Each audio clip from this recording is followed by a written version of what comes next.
Live from the BDN Studios, it's Bang and Dang. That's awesome. If you don't like that, then You ain't black. Welcome back to Battles of the American Civil War, the only podcast out there covering the Civil War from the first battle to all the way to the last battle. And that means any of the little smaller battles. A lot of those other shows out there are only, the most important battles or significant battles. No, it's not how we're rolling. We're doing every single one. And so far, we've done the whole year of 1861. And we are now into January 11th. 3 battles already covered of 1862. We got a January 11th. We got 3 more battles, or 4 battles. Excuse me. Our last episode was 4 battles. This one's going to be 3 battles. Battles of Lucas Bend, Battle of Mill Springs, and Battle of Fort Henry. We got the Battle of Lucas Bend. Take place January 11th, 1862, near Lucas Bend. Obviously, 4 miles north of Columbus on the Mississippi River in Kentucky.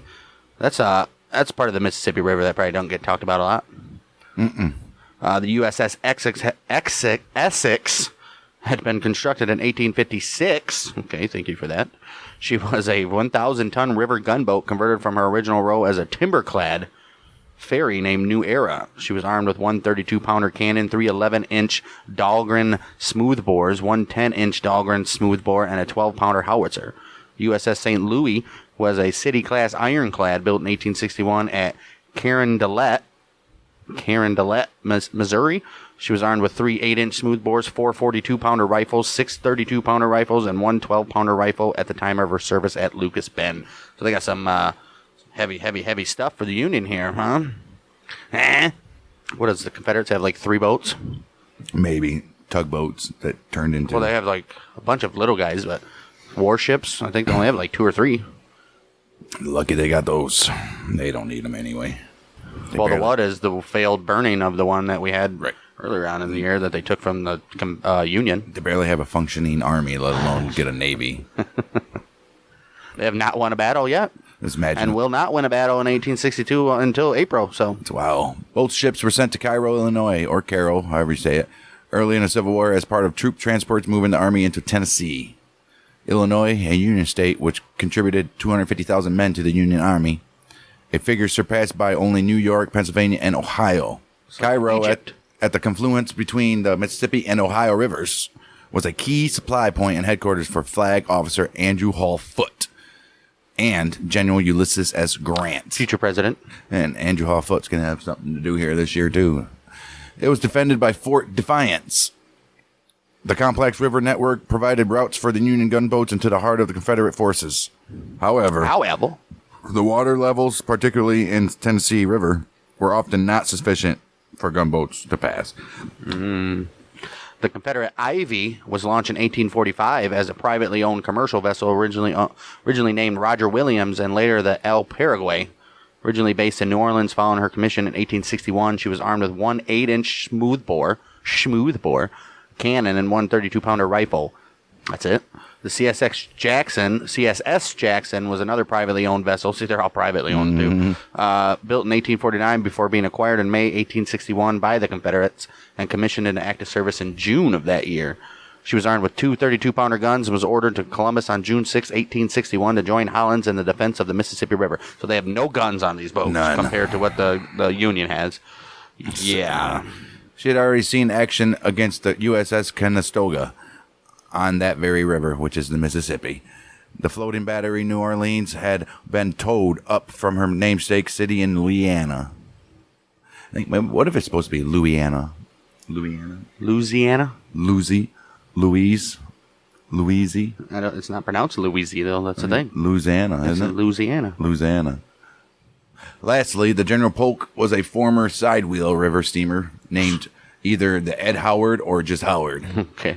She was built in 1852, and the Confederacy bought her in 1861. She was the vessel from which Hollins commanded the Confederates during the battle, and was known casually as the Polk. A sidewheel steamer. Those probably are slow as shit, too. Mm-hmm. The Union vessels arrived in October of 1861, venturing up the Cumberland River, a tributary of the Ohio, on October 30th. The Essex underwent her conversion to a partly ironclad warship in nearby dockyards. Over several weeks between December and January, the Union ships had regularly sailed towards the Confederates on the Mississippi, Ohio, and Tennessee rivers in order to provoke an engagement. They're like, they're like agitators and shit. Right. Like, I'm not touching you. The Confederates like, no, dude, you're like huge. Right. Only to be frustrated by blank cartridge shots from the latter's cannons. Oh, so they're just like falsely firing. The Confederates being reluctant to be drawn into a full engagement because they know they're about to get their ass whooped. Yeah, that'd be stupidity. Look at that. Nice little boat. It's like a barge with Right. built up with armor. Crazy. On the evening of 10th of January, 1862, the Essex and the St. Louis moved off into heavy fog from the ferry landings at Cairo in convoy escorting troop transports carrying Brigadier General John Alexander McClernand, him and his brigade. Their path was blocked for part of the night by a steamer which had run around north of Cairo. Run aground. Oh, run aground. Oh, geez, that sucks. And by Commander William Porter moving off route to investigate two suspicious but later revealed to be legitimate boats moored on the riverside. Well, you can't have boats when you're doing a military experiment. The whole river should be like evacuated, right? Well, at least scouted ahead of time. Right. I'll say so. Over on the Union side, we got Andrew Holfoot and William D. Porter commanding their little engagement of two ironclad gunboats consisting of the USS Essex and the St. Louis. Over on the Confederates, we got George N. Hollins and John Rogers commanding three cotton-clad gunboats. Wooden ship protected by enemy fire by bales of cotton. Oh, wow. That is easy to set on fire. You can. So they got bales of cotton as their armor. That's not good. Anyways, the CSS Jackson, the CSS Ivy, and the CSS General Polk, and they had one floating batteries, which we said was New Orleans, and they also had one onshore battery at Columbus. So that's what the Confederates are famous for too, is batteries, land batteries. You didn't see Unions like have none. We didn't hear about any of those. No. Sighting Confederate vessels early in the morning of the 11th of January, the Essex Commander Porter beat to quarters at 10 a.m. and sailed under the cover of fog. Oh, all hands on deck, pretty much. What? Beat to quarters. Say, everybody on deck, let's go. Right, he did that at 10 o'clock in the morning and sailed under the cover of fog towards the enemy ships and engaged near Lucas Bend. Lucas Bend was simply a bend or a meander in the Mississippi River, roughly 4 miles north of Columbus and 7 miles west of Arlington, Kentucky. Since the time of the Civil War, the Army the Army Corps of Engineers cut off many of the bends, including Lucas Bend, to straighten the river and prevent flooding. The historical location of these bends is often marked by state boundaries, which sometimes appear to be land boundaries on the wrong side of the river. Okay. Thus, today the Lucas Bend consists of an area of Kentucky which lies on the wrong side of the present-day main course of the river. Oh. In 1862, it was a bend in the river incorporated in the state line. Now it's not. Okay. That'd be interesting to go see. All right. The Confederate forces consisted of 3 vessels, which we already talked about, vessels that Porter was aware of from a previous engagement in December, as well as several smaller boats towing the floating New Orleans battery. Till around 1100 hours, the two forces fought a run-in battles that was brisk on both sides, according to Porter. Brisk. Brisk as bite. Yeah. Is that what, no, that's Barks as bite. Right, Barks as bite. At Columbus, there was a Confederate battery to which the Confederate ships fell back. Porter, understanding orders not to engage the Confederate guns, ended the pursuit. Porter himself long desired a decisive victory since he assumed command of the new era. He's like, I got to get this boat a victory. She needs a win. The troops at the battery, having heard the battle, were under fear of immediate land attack by Union troops. Porter loitered around the Confederate positions. The Confederates put a no loitering sign. No loitering or soliciting. Wait, unless it's guns and ammo. And spotted a pair of buoys in the water. Oh. One was sunk with a musket shot. The other was hauled aboard and examined. This is a buoy. It was flowing in the water. It's a buoy. Porter concluded that they either marked locations of Confederate submarine batteries or indicated a safe pathway through enemy minefields, which is Probably the second one, at least. More likely. After having reluctantly given up the chase. Well, why are they giving up the chase when it was already established that they had been trolling the rivers looking for engagement in the first place? They gave up the chase anyways. The Essex and the St. Louis returned to Cairo to replenish and begin ammunition runs, and were relieved by 2 other vessels which took up guard in Fort Holt. In the days following, Porter used a buoy to float towards the Confederate positions with a challenge. There we go. Hollins, he says, why don't you accursed, cowardly rebels bring out your gunboats and fight us? Oh. Sincerely yours, Porter. Oh. Confederate, he's bringing the fight. He's like, come on, you coward, He's like, son come of on, a bitch. I'm floating on a buoy here. Confederate Captain Miller sent his reply in the same medium. He says, sir, the ironclad steamer Grampus will meet the Essex at any point in time, your honor may appoint and show you that the power is in our hands. An early reply will be agreeable. They're saying, no, you attack us and you will surely see. Yeah, but the Grampus ain't even there right now. So they're saying, wait till the Grampus gets here. Right.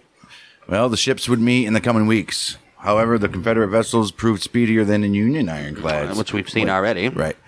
Porter's later account of the engagement was syndicated in the New York Times, where it was well received for their lucid and graphic manner.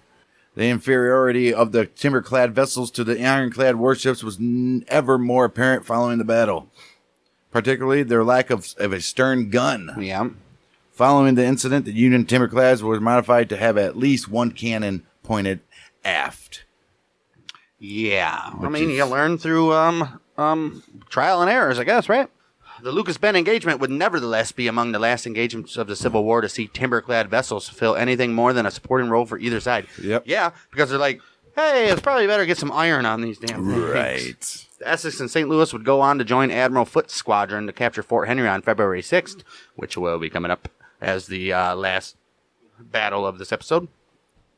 So it is this episode, I was right. Some more ship battle here. The New Orleans would be scuttled following the Confederate loss at the Battle of Island No. 10, coming up pretty soon. CSS Jackson was burned when New Orleans fell in April of 1862. Dude, New Orleans is about to fall, too, coming up. New Orleans was never to be a stronghold for the South. Biggest city in the South, so yeah, but they sucks to be them. They can't do anything with that. That's a big, important city, too. Yeah, but the port. They're never good for shorelines, you know that. Well, similarly, the CSS General Polk was burned in June of 1862 to prevent it from falling into Union hands. Dude, so their whole little squadron of boats right here all get burned this year or get taken over. Yeah. Bye-bye. Like I said, the Confederate, they can't have a Navy. There's no way. They can't have anything. No. The Battle of Mill Springs, also known as the Battle of Fishing Creek in Confederate terminology, and the Battle of Logan's Cross in the Union. Crossroads. So we're just called the Battle of Mill Springs. Which was fought in Wayne and... Usually the battles are named after what the Union calls them anyway, so it's weird that it's called the Mill Springs. The Battle of Mill Springs was fought in Wayne and Pulaski counties near current Nancy, Kentucky. Nancy. When you little Nancy? Little Nancy boys. Little Nancy Pulaski. On January 19th, 1862, that's when the battle took place. 1861, the critical border state of Kentucky had declared neutrality, which we all know. Yes, we know. The neutrality was first violated on the 3rd of September, though, in 1861, when Confederate Brigadier General Gideon J. Pillow, acting on orders from Major General Leonidas Polk, occupied Columbus. And 2 days later, Union Brigadier General Ulysses S. Grant seized Paducah. Henceforth, neither adversary respected the proclaimed neutrality of the state, and the Confederate advantage was lost. The buffer zone that Kentucky provided was no longer available to assist in the defense of Tennessee. Because they got greedy and tried taking over like little areas and stuff. Yeah. By early 1862, a single Confederate general, Albert Sidney Johnston, commanded all forces from Arkansas to the Cumberland Gap. Uh-oh. Jeez. His forces were spread thinly over a wide defensive line. I was going to say, that's a hell of a area to be just that one little force. His left flank was Polk in Columbus with 12,000 men. Wow. That's a lot. The center consisted of 2 forts under the command of Brigadier General Lloyd Tillman with about 4,000. Okay. So we got 12,000 on the left, and in the middle we got about 4,000. What's on the right? Forts Henry and Donelson were sole positions to defend the important Tennessee and Cumberland rivers, respectively. His right flank was in Kentucky. There we go. With right. Brigadier General Simon Bolivar's Buckner's 4,000 men in Bowling Green, and about 4,000 in the military district of East Tennessee under Major General George B. Crittenden, which had the responsibility for guarding the Cumberland Gap, the gateway for entering pro-Unionist East Tennessee. Crittenden's 1st Brigade was commanded by Brigadier General Felix Zalakoffer. Oh, there's Zalakoffer again. We've heard him before. Right. Whose main responsibility was to guard the Cumberland Gap. Okay. Assuming that the Gap was fortified satisfactorily in November 1861, he advanced west into Kentucky to move closer to Confederate. So he left his space. He moved closer to Confederate forces in Bowling Green and to strengthen control in the area around Somerset. He sure did. The southern bank of the Cumberland River at Mill Springs was a bluff and a strong defensive position, whereas the northern bank was low and flat. Right. Zalakoffer chose to move most of his men to the north bank where they would be closer to nearby Union troops. Right. Incorrectly assuming that it was more defensible. It wasn't. Both Crittenden and Albert Sidney Johnston ordered Zalakoffer to relocate south of the river, but he could not comply because he had insufficient boats across the unfordable river quickly and was afraid his brigade would be caught by the enemy halfway across. Probably would have. Well, then you probably shouldn't went there in the first place, should you have? Union Brigadier General George H. Thomas received orders to drive the Confederates across the Cumberland River and break up Crittenden's army. Okay. So break them up. Break those boys up. Thomas left Lebanon and slowly marched through rain-soaked country, arriving at Logan's Crossroads on January 17th, where he waited for Brigadier General Elbin F. Schultz. He waited for him and his troops from Somerset to join him.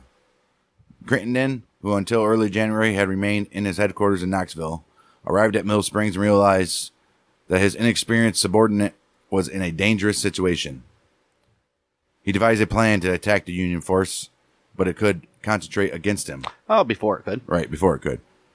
One section of the Union Army, 3 brigades under Thomas, was located at Logan's Crossroads, while Schultz's brigade was at Somerset, separated by rain-swollen Fishing Creek. Fishing Creek. Right. Which might be a sufficient barrier to prevent the forces from joining together quickly. Crittenden ordered Zalakoffer to attack the Union camp at Logan's Crossroads at dawn. When? January 19th. Bad news for them. That's rough. Well, we got the Union, who's rolling out the 1st Division Army of the Ohio under the command at Brigadier General Henry Thompson. We got the 2nd Brigade, commanded by Colonel Mullen Dickerson Manson. The 3rd Brigade, the 2nd Brigade consists of 10th Indiana, 4th Kentucky Infantry, the 14th Ohio Infantry.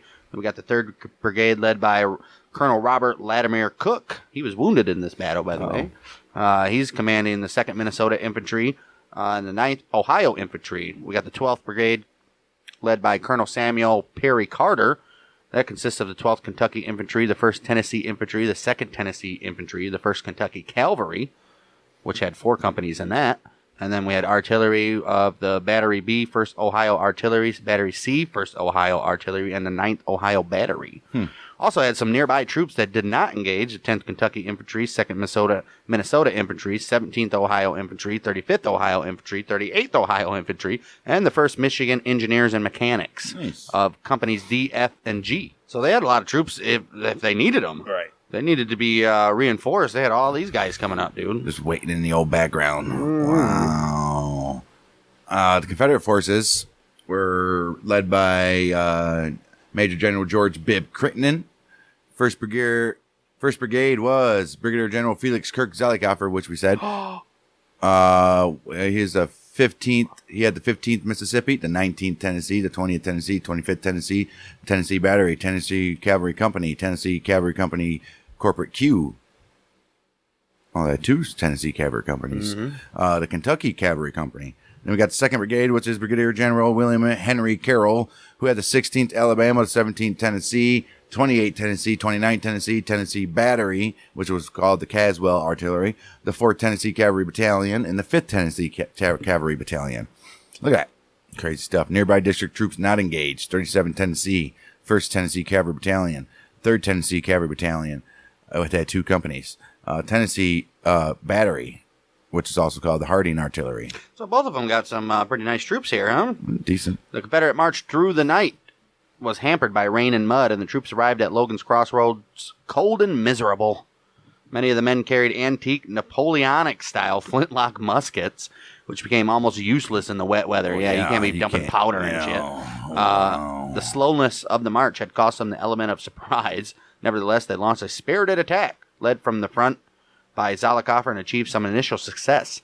The 15th Mississippi Infantry and the 20th Tennessee pushed back the Union 4th Kentucky Infantry which was under Colonel Speed S. Fry. It's a hell of a name, as well as the 2nd Minnesota and 10th Indiana and some Union cavalry. Oh, so at the beginning, they're pushing them back. They're like, come on, baby. Right. Well, in the poor visibility of the dark woods, clouded with gun smoke, confusion reigned. Zollicoffer, who was conspicuous in front of his men, and with a white raincoat. You can't do that. Mistakenly approached the Union 4th Kentucky Infantry, believing they were Confederates firing on their own men. Zollicoffer shot and killed. Oh, no. Allegedly by Colonel Fry himself. Oh, jeez. The sudden death of their commander and heavy fire from Fry's regiments caused the center of the Confederate line to fall back momentarily in confusion. Crittenden rallied his men and ordered a general advance by Zollicoffer's brigade and the brigade of the Brigadier General William H. Carroll. Dang, how could Zollicoffer be so stupid? Jeez. And wear a white raincoat and approach. We've seen it too many times in this war already that even if you are confused and you think that they're... You guys are shooting at your own... No, we're not. Right.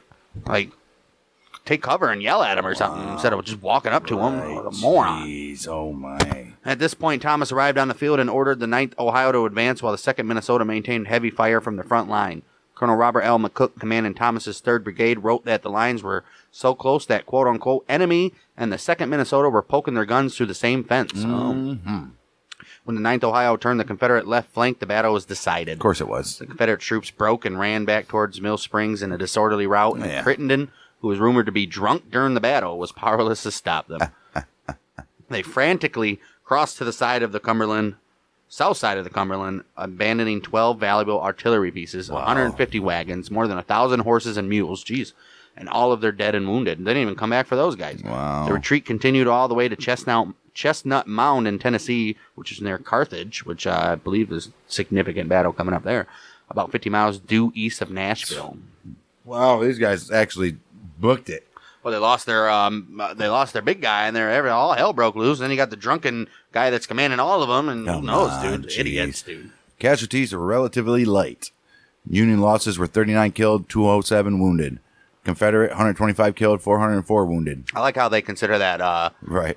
Relatively light. If this was nowadays, 125 wounded in one operation would be catastrophic for like our army nowadays, dude. Right. Crittenden's military career was also a casualty. Yeah, he's done. Accused of drunkenness and treason, his army was disbanded. He was reassigned to be a corps commander under Buckner at Bowling Green. Within 2 months, he was relieved of his command and was arrested for subsequent episode of drunkenness. Oh, jeez. October 1862, after a court of inquiry ordered by General Braxton Bragg, Crittenden resigned as a general and served without rank on the staff of Brigadier General John S. Williams and other officers in Western Virginia for the remainder of the war. They're accusing him of treason, and they still let him be there? I mean, they needed people, man. Yes.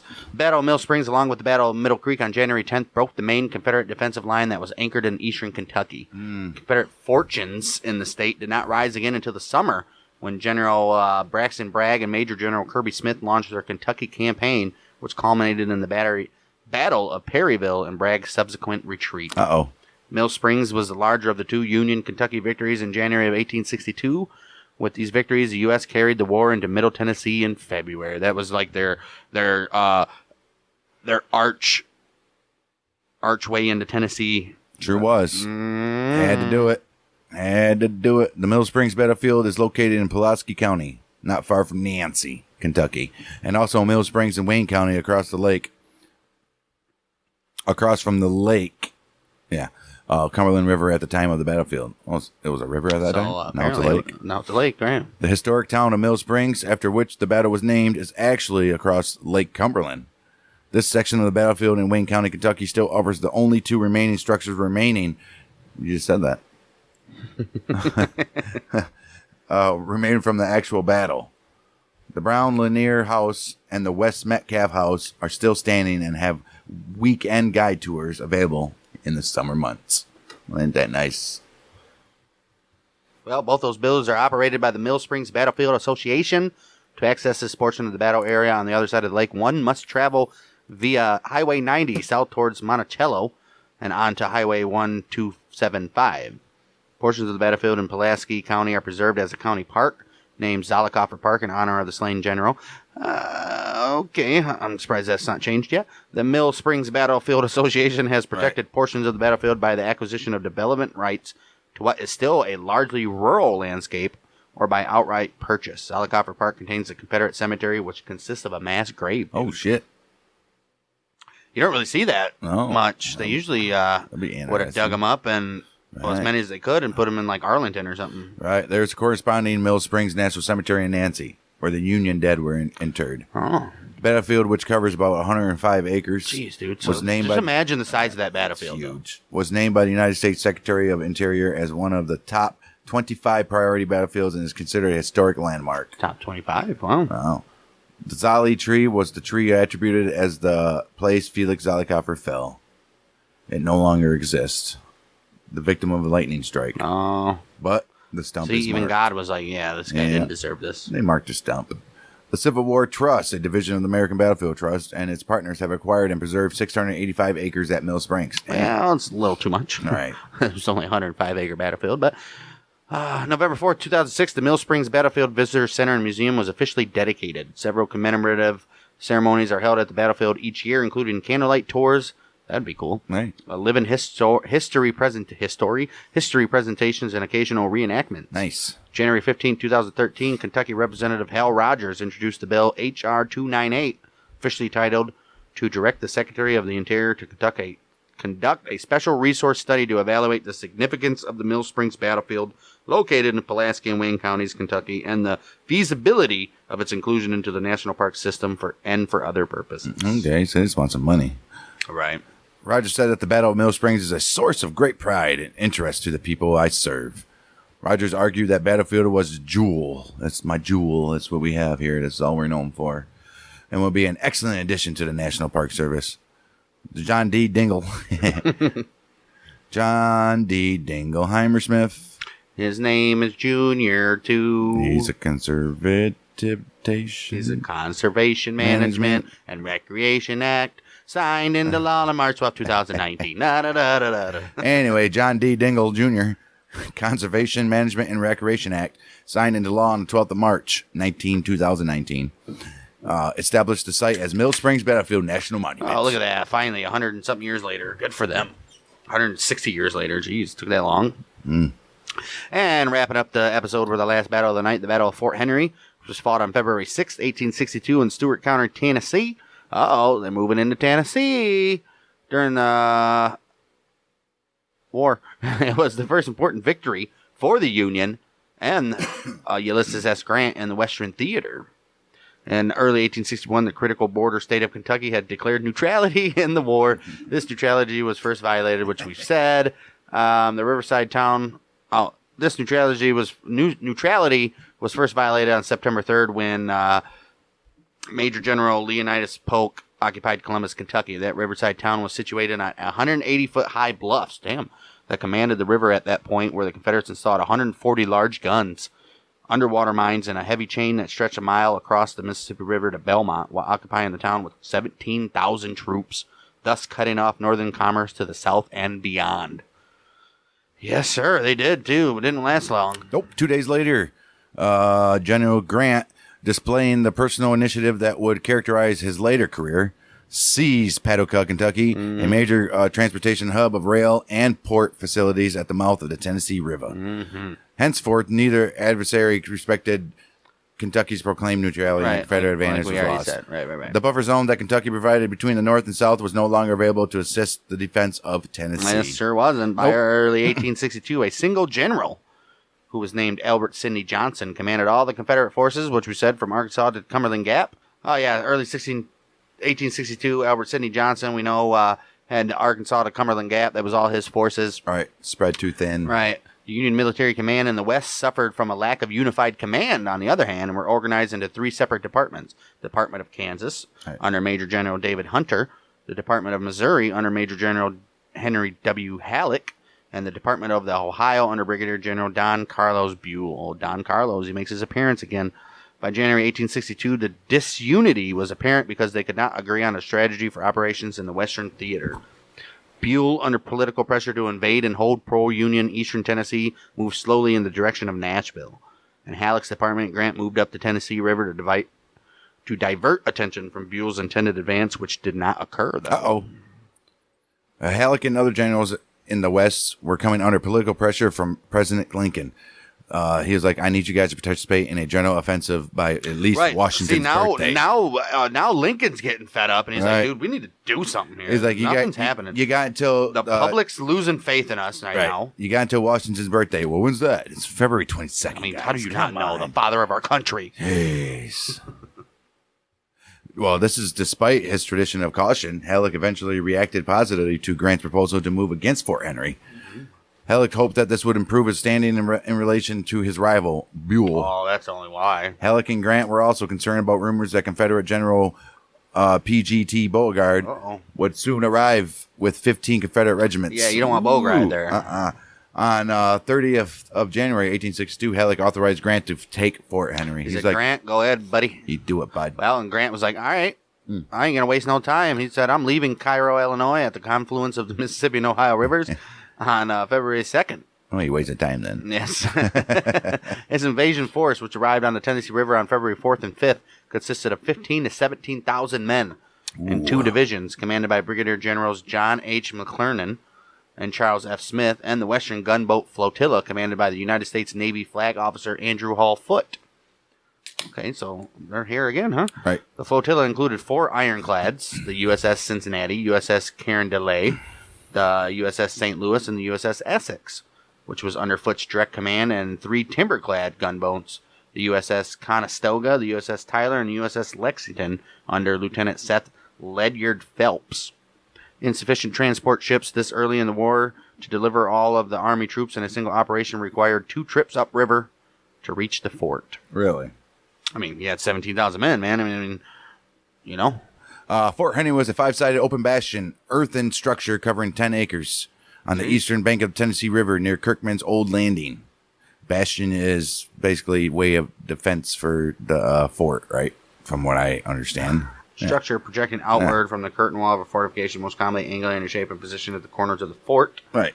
The site was about 1 mile above Panther Creek and about 6 miles below the mouth of the Big Sandy River and the Standing Rock Creek.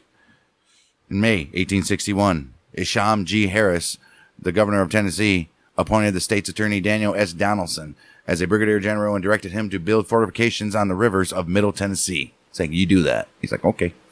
Donaldson found suitable sites, but they were within the borders of Kentucky. He said, no, Tennessee.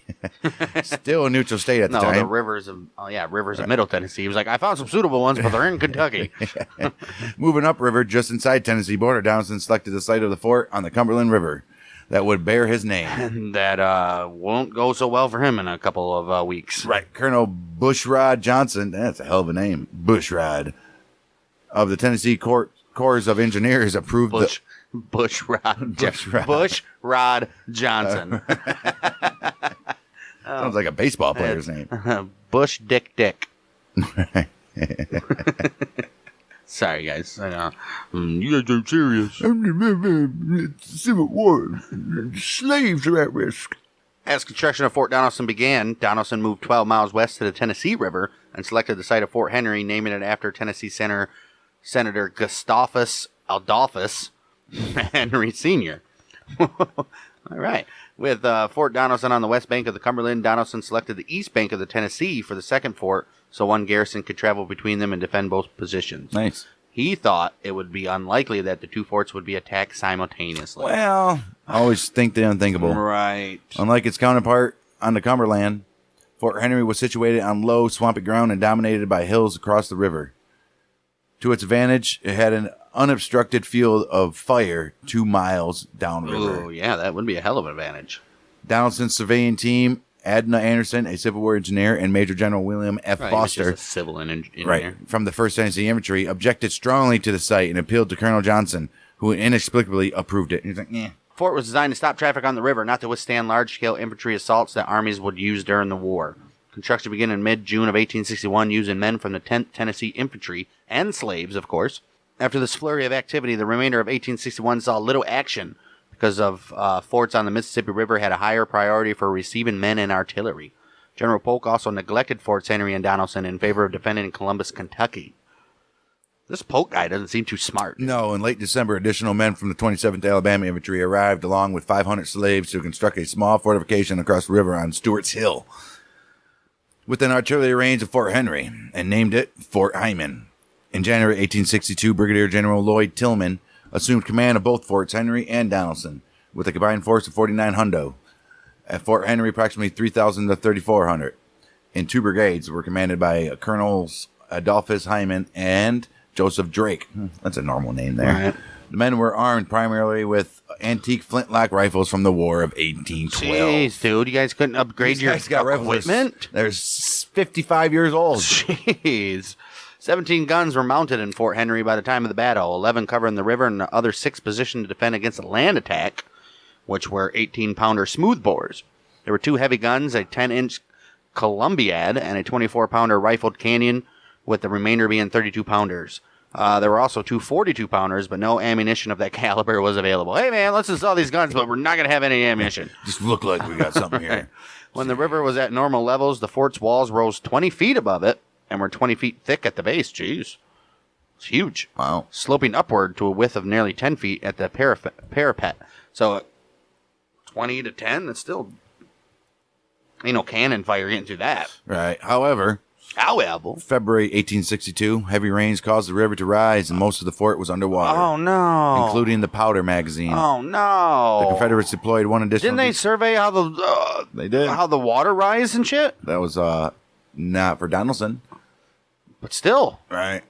Just right up the river from it. Idiots. The Confederates deployed one additional defensive measure, which was the unique in the history of warfare. Several torpedoes.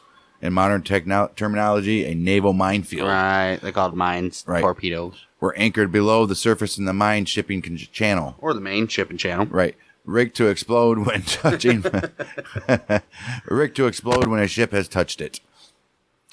This measure turned out to be ineffective due to the high water levels and leaks in the torpedoes. Right. I mean, if the chains are only holding them up so high and the water is 10 feet above that, it ain't going to help you much. Jeez. February 4th and 5th, Grant landed his divisions. And not mention the holes in the containers. Right. February 4th and 5th, Grant landed his divisions in 2 different locations. McClernand's division was 3 miles north of the fort on the east bank of the Tennessee. Wait, just imagine if those did work, though. It probably would have been a different story. May have been. Didn't think of that. Rain. Act of God. February 4th and 5th, Grant landed his divisions in 2 different locations. McClernand's division was 3 miles north of the fort on the east bank of the Tennessee to prevent the garrison's escape. C.F. Smith's division would seize Fort Hyman on the Kentucky side of the river and turn its artillery on Fort Henry, obviously. Man. When heavy rains on the night of February 5th slowed the progress of the Union troops toward the forts, the battle turned on naval actions, which concluded before the infantry saw action. Progress is Canadian. Obviously. Progress. Tillman realized that it was only a matter of time before Fort Henry fell. Only 9 guns remained above the water to mount a defense. Jeez, dude, they were that underwater? Holy shit. While leaving artillery in the fort to hold off the Union gunboats, he ordered the majority of his force to march under the command of Colonel Adolphus Hyman on the overland route to Fort Donelson, 12 miles away. Fort Hyman was abandoned on February 4th, and all but a handful of artillerymen left Fort Henry on the 5th of February. Jeez. Union cavalry pursued the retreating Confederates, but poor road conditions prevented any serious confrontation, and they took a few captives. So, didn't work out. Right. Tillman, as his custom, spent the night of February 5th and 6th on the steamer Dunbar, 1.5 miles upstream from the fort. Around midnight, he sent an update on the situation to Johnston, then returned to Fort Henry just before dawn. On the morning of February 6th, Foot 7 Union gunboats arrived at Fort Henry and established their position around 12:30 p.m. Oh, no. They soon opened fire from a distance at 1,700 yards, beginning an exchange of gunfire with Fort Henry that continued for over an hour. After Tillman rejected an initial call to surrender, the fleet continued to bombard the fort. This was his first engagement using newly designed and hastily constructed ironclads. Oh. Foote deployed the 4 ironclad gunboats in a line abreast, followed by the 3 timberclads under the command of Seth Ledyard Phelps, which were held back for long range but less effective fire against the fort. Right. Okay, so the high water level of the river and the low elevation of Fort Henry's guns allowed Foote's fleet to escape serious destruction. Yeah. See, if that river wouldn't rose, dude, they might have been screwed. They would have been. The Confederate fire was able to hit the ironclads only where their armor was strongest. During the bombardment, all 4 of the Union ironclads were repeatedly hit by Confederate fire. The USS Essex was seriously damaged when a 32-pound shot from Fort Henry penetrated the ironclad, hitting the middle boiler and sending scalding steam through half the ship. Ooh. 32 crewmen were killed or wounded, including Yeah. Commander William D. Porter. Oh. The ship was out of action for the remainder of the campaign. I would assume so. I would assume so. After the bombardment had lasted 75 minutes, Tillman surrendered to Foote's fleet, which had closed to within 400 yards for a close-range bombardment. Before the battle, Tillman told his men that he would offer an hour of resistance to allow his men additional time to escape. Okay. With only one cannon still working down to the last few rounds due to the powder magazine being underwater, Right. and the rest of the guns destroyed or knocked out, Tillman ordered the Confederate flag at Fort Henry lowered and a white sheet raised on the fort's flagpole. So that's what you do. You never surrender, though. No. You never put the white flag up. Go. Just go.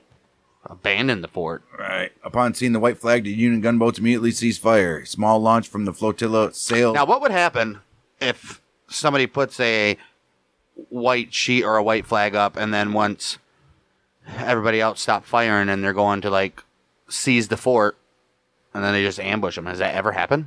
It's got to have. You mean That's dirty as shit. You mean the people that's putting up the white flag? Right.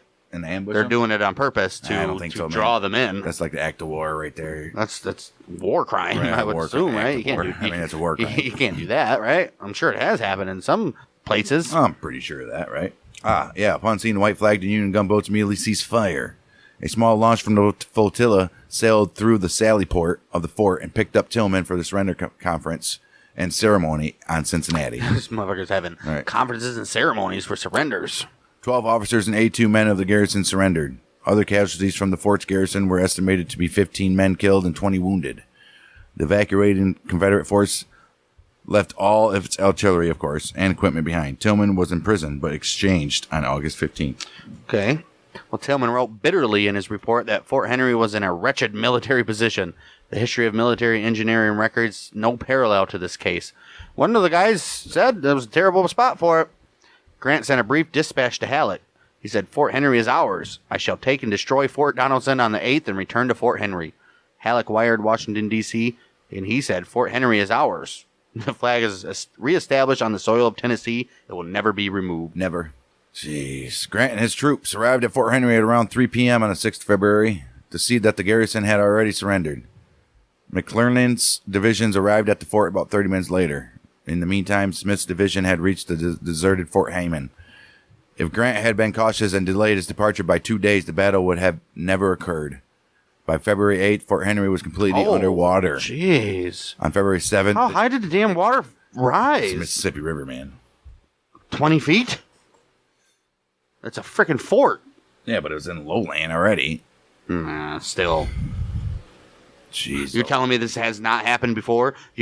Surveyors couldn't went around and seen like watermarks on trees from the flooding previously? You would think so, right? I mean, jeez. Well, it's 7th of February. The Union gunboats Cincinnati, St. Louis, and Essex returned to Cairo with whistles blowing and flying. Fort Henry's captured Confederate flags upside down. Oh. I mean, how can you tell? Well, no, because they usually only had it in the corner. Right. No, that was the main flag of Right. the country. Right. The Chicago Tribune said it is No. one of the most complete and signal victories in the annals of the world's warfare. I mean, Fort Henry was a big deal, dude. it really shouldn't have been, A though. big deal. Tennessee, though.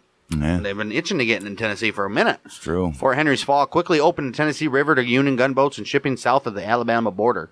Immediately after the surrender, Foote sent Lieutenant Phelps with the 3 timberclads, Tyler, Conestoga, and Lexington, on a mission upriver to destroy installations and supplies of military value. Why wouldn't you?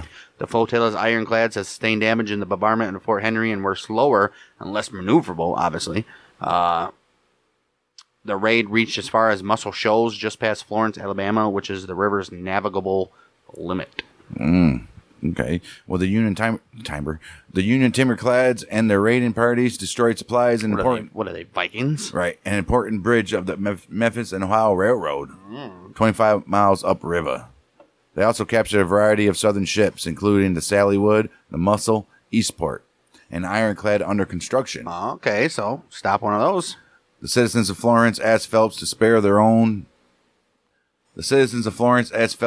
their town and its railroad bridge. Phelps agreed, seeing no military importance to the bridge. Good for him. Hopefully they don't come to bite him in his ass, huh? Right. One 19th century source described Phelps raid as a perfect success.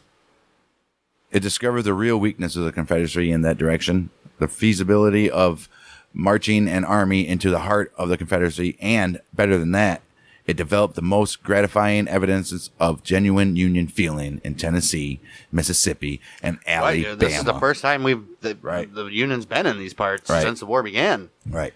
According to the same account, Phelps recruited several pro-Union Southerners to assist him during the raid. The Union gunboats arrived safely to Fort Henry on February 12th. After the fall of Fort Donelson to Grant's army on February 16th, coming up 2 episodes from now, the Tennessee and Cumberland Rivers, 2 major water routes in the Confederate West, became Union waterways for movements of troop and material. Okay. As Grant suspected, the Union capture of the 2 forts and the rivers flanked the Confederate forces at Columbus and soon caused them to withdraw from that city and from western Kentucky altogether. Mm-hmm. The Confederates just, once they laid law, they needed to have some type of ground in Kentucky and Tennessee. Well, they still have Tennessee. Maybe. Oh, yeah. Not so much. Oh, yeah. But Kentucky. This is just West Tennessee. Right. But Kentucky, gone.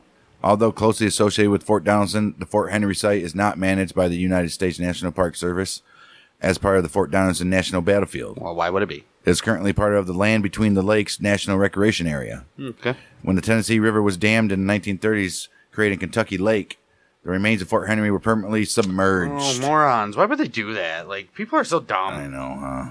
They wanted that lake. That lake was going to give them... They had to dam it, though, I mean, still, come on. The remains, A small navigation beacon far from the Kentucky shoreline marks the location of the northwest corner of the former fort. Jeez. Fort Hyman was on a privately owned land until October 2006 when the Callaway County, Kentucky Executive Office transferred 150 acres associated with that fort to the National Park Service for management as part of the Fort Donelson National Battlefield. So they're going to let the Hyman guy on there, but not Henry? Come on. Jeez. I mean, they probably did it on purpose because it was always... Right. And probably continued to flood like that for years, so they had no choice, I guess, but come on. Right. Well, some of the entrenchments are still visible for the Hyman fort. No, for... Hyman. For... Hyman. Oh, okay. And... Well, there's a lot. Since, like we usually do at the end of it, we're going to do a little behind-the-scenes stuff, seeing executive orders and all types of stuff happening during these wars that we just discussed. January 11th, 1862, Edwin M. Stanton is named the new Secretary of War by President Lincoln. Okay. Good for him, right? January 14th, 1862, Battle Hymn of the Republic is published for the first time. This is the New York Herald Tribune. Good for them. January 16th, 1862, 7 gunboats are commissioned into formal service by the Union Navy.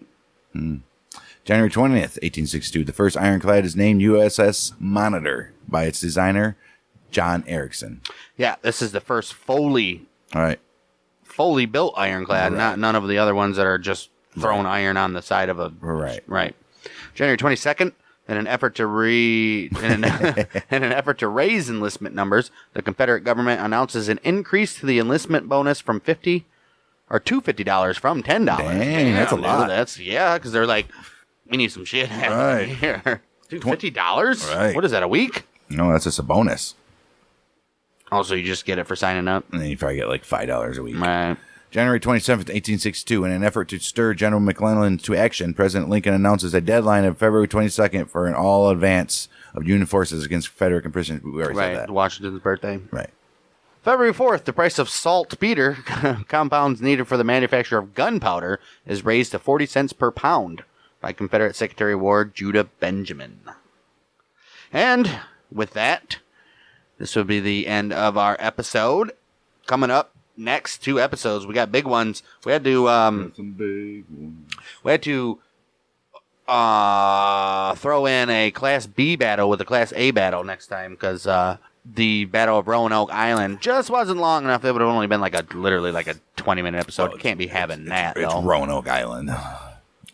But we got the Battle of Roanoke Island and Elizabeth City.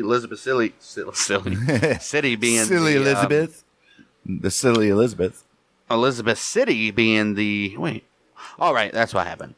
Battle of Roanoke Island takes place February 7th through 8th. That's a Class B battle. And then we have a little tiny Battle of Elizabeth City. And then our next episode after that will be the First Class A battle, first major battle of 1862 taking place in Tennessee at the Battle of Fort Donelson. And that takes place for 5 days from the 11th to the 16th of February. And then after this, it gets interesting because we got the Battle of Valverde, which is a Class B, Battle of Island number 10, Class A, Battle of Pea Ridge, Class A, Battle of Hampton Roads, Class B, Battle of New Bern, Class B, Battle of Kernstown, Class B. Dude, so much B's and A's coming up. It's just... That's coming up down the line. That'll be next week. Battle of Roanoke Island and Elizabeth City, both in North Carolina as well. And then we'll do Battle of Fort Donelson, which will be its own standalone episode because it's a long one and a lot goes on there. Good major battle going on. Love it. Good stuff going on. If you guys are interested in other history, true crime type stuff, we do another show called Outlaws and Gunslingers where we take a look at Prohibition, Wild West, Jonestown, Unabomber, Oklahoma City bombing, gangs. Anything in between there, that's Outlaws and Gunslingers, wherever you get your podcasts, and we release those episodes every single Tuesday for you guys, and we'll be back next Friday for another edition of Battles of the American Civil War. We are the Union Michiganders. The Union? The Union Michigan. United? The Mouthy Unioners. The Mouthy Unioners? Mouthy Unioners. How to be Unioners? For Michigan. Right. Mouthy Michiganders with Bang Dang.